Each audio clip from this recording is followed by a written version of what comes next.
História de Maria Padilha. Maria de Padilha nasceu em 15 de setembro de 1334, Sevilha e viveu até julho de 1361. Ela era filha de João Garcia de Pedela e Maria Gonzales de Inestrosa, dois servidores da corte real.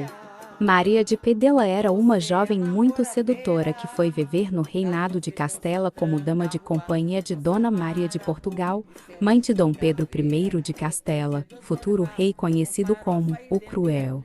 Ela tornou-se amante de Dom Pedro I e passou a influenciá-lo nas mais importantes decisões. Com fama de feiticeira, muitas fontes afirmam que ela teria se utilizado de fortes feitiços para conquistar o coração de Dom Pedro I.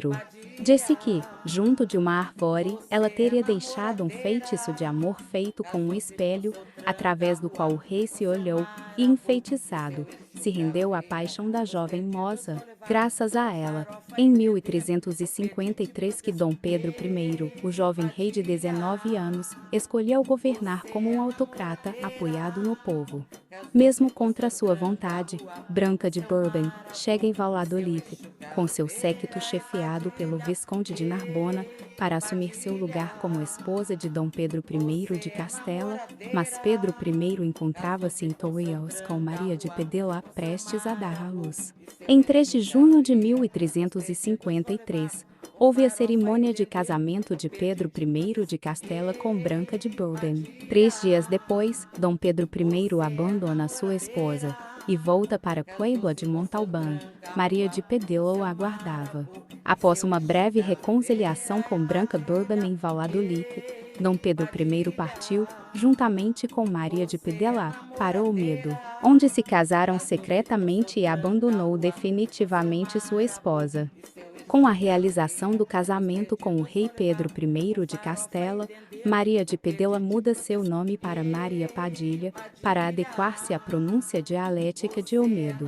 Assim, nasce a linhagem da família Padilha, a Casa Real de Padilha. Tiveram 4 filhos: Beatriz, infanta de Castela, freira na abadia de Santa Clara; Constança, infanta de Castela, casada com João de Gante, duque de Lencastre; Isabel, infanta de Castela, casada com Edmundo de Lenley, conde de Cambridge; e Afonso, príncipe herdeiro de Castela.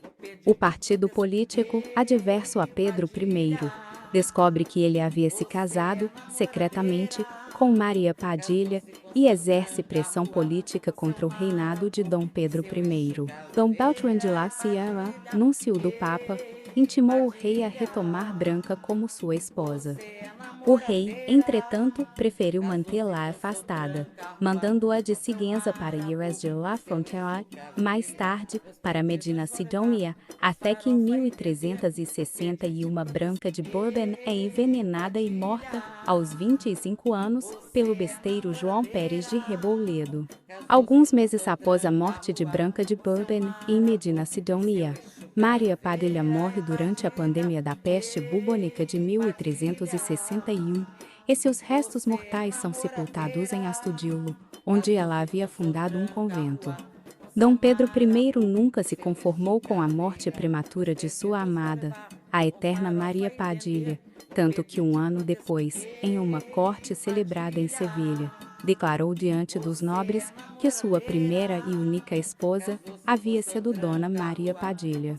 Com o arcebispo de Toledo considerando justas e honrosas as razões que levaram Dom Pedro I a abandonar Branca de Bourbon, tendo em vista os conflitos com os franceses, Pedro I deparou-se com uma corte disposta a ratificar a afirmação de seu rei e a assumir Maria Padilha como a legítima rainha.